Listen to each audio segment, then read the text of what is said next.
Great Dane ஃபேன்ஸுக்கு வணக்கம். சந்தோஷமான ஒரு நாள், ஃபேன்ஸுக்கு சோகமான ஒரு நாள்னு கூட சொல்லலாம். ஸோ ராகுல் டிராவிட் கோச்சா இன்னையோட பார்த்தோம் அப்படின்னா ரிட்டயர்மெண்ட் அனௌன்ஸ் பண்ணியிருக்காரு. At the same time Virat கோலியும் ரிட்டயர்மெண்ட் அனௌன்ஸ் பண்ணியிருக்காரு. ஸோ என்ன நடந்தது மேட்ச்ல, கோப்பை வின் பண்ண தருணம், ரிட்டயர்மெண்ட் பத்தி எல்லாத்தையுமே கம்ப்ளீட் இந்த வீடியோவில் பார்த்து தெரிஞ்சுக்கலாம். அதுக்கு முன்னாடி ஃபர்ஸ்ட் டைம் சேனல் வரைக்கும் மறக்காம சப்ஸ்கிரைப் பண்ணி சப்போர்ட் பண்ணுங்க. அப்பதான் அப்டேட் எல்லாமே எங்களை வந்து செய்யணும். சரி வாங்க வீடியோக்குள்ள போகலாம். India vs south Africa T20 world cup உடைய இறுதிப் போட்டி 28 நாட்கள் நடந்தது. 29வது நாள் ரொம்ப ரொம்ப குரூசியலான ஒரு போட்டி. இந்தியன் டீம் அன்பீட்டனா வந்தாங்க. இந்தியன் டீம் கூட மழையினால ஒரு மேட்ச் ஆடல அப்படின்னு தான் சொல்லி ஆகணும். ஸோ அந்த பக்கம் பார்த்தோம் அப்படின்னா சவுத் ஆப்பிரிக்கா இது வரைக்கும் தோக்காம எல்லா மேட்சுமே லைனா வின் பண்ணி வந்தாங்க. இன்னைக்கு கொஞ்சம் ஏமாந்திருந்தா விட்டுருப்பாங்க அப்படிங்கிற மாதிரி சொல்லியிருக்கவே முடியாது. ஹென்ரிக் கிளாசன் பாராட்டி ஆகணுங்க. நல்லா ஆடினாருங்க மனுஷன். எல்லாருமே போராடினாங்க, மில்லரும் போராடினாங்க. ஸோ அன்லக்கி அப்படின்னு தான் சொன்னோம். 7 ரன் வித்தியாசத்துல இந்தியா வெற்றி. இந்தியாவுடைய பேட்டிங்கை பொறுத்த வரைக்கும் விராட் கோலி 48 பால் பிடிச்சி 50 அடிச்சாரு. பெரிய இன்னிங்ஸாங்கிற மாதிரி தான் கேட்க தோணுச்சு. ஆனா திடீர்னு பார்த்தோம் அப்படின்னா 2 6 ஒரு 4 காமிச்சது மாதிரி.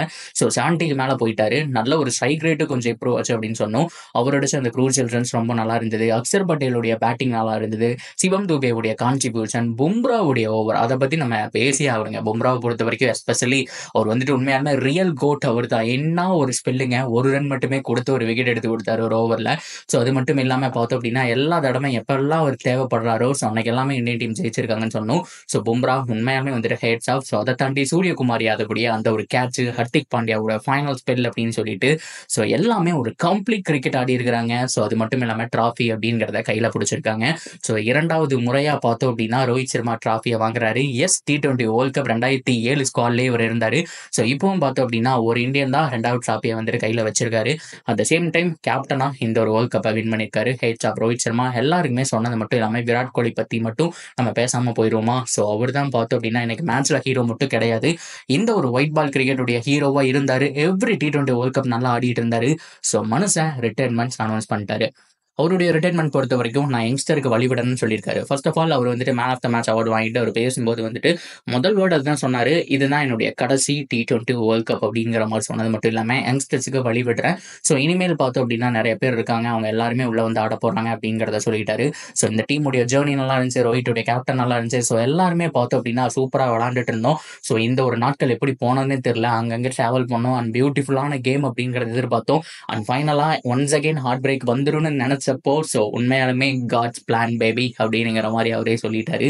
ஸோ ஃபைனலாக கடவுளுடைய அருளால் பார்த்தோம் அப்படின்னா நாங்கள் இந்த கோப்பை அப்படிங்கிறத ஜெயிச்சிட்டோம். So perfect time retirement announce பண்ணுறக்கு அப்படிங்கிற மாதிரி சொல்லிட்டு ஸோ அந்த ஒரு கோப்பையும் பார்த்தோம் அப்படின்னா கையில் வாங்கிட்டு மனுஷன் கிளம்பிட்டாருங்க. ஸோ T20 வேர்ல்ட் கப் விராட்டுடைய கையில், விராட் கையில் டச் பண்ணாத ஒரே டிராஃபி T20 வேர்ல்ட் கப்பாக மட்டும்தான் இருந்தது. ODI ஸ்குவாடில் அவர் இருந்தார், சாம்பியன்ஷிப் ஸ்குவாட்லேயும் அவர் பார்த்தோம் அப்படின்னா இருந்தார். So at the same time பார்த்தோம் அப்படின்னா ICCயை பொறுத்த வரைக்கும் 3வது டிராஃபியை தொட்டுட்டாரு. மனுஷன் இப்போ T20 வேர்ல்ட் கப்லேருந்து விலகிறாரு. ஹோப்ஃபுல்லி 50 ஓவர் மேட்ச் மட்டும் கொஞ்சம் ஆடிட்டே இருப்பாரு. ஏன்னா நெக்ஸ்ட் இயர் வேர்ல்ட் கப் வருது இல்லையா, ஐ மீன் நெக்ஸ்ட் இயர்னா அடுத்த தடவை வருது இல்லையா, ஸோ அதை அடிக்கிறதுக்கான பிளானாக இருக்கும். ஸோ அதுக்கப்புறம் அதில் என்ன ரிசல்ட்னு பார்த்து அதுக்கு தகுந்த மாதிரி ரிட்டையர்மெண்ட் அனௌன்ஸ் பண்ணிடுவார். ஸோ டெஸ்ட்லேயும் பார்த்தோம் அப்படின்னா கொஞ்சம் கொஞ்சமாக போயிடுவாருங்க. அவர் சொல்லிட்டாரு யங்ஸ்டர்ஸுக்கு வழிவிடணும் அப்படிங்கிறதுனால போயிட்டாப்ல.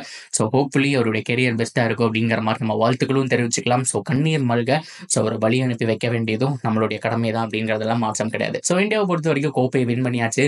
ஸோ இந்த ஒரு ஃபீலிங் அப்படியே வந்து விராட்டுடைய கெரியர் முடிஞ்சதை பற்றி என்ன நினைக்கிறீங்க? இந்த T20 நல்லா விளையாண்ட ஒரு பேட்ஸ்மேன்.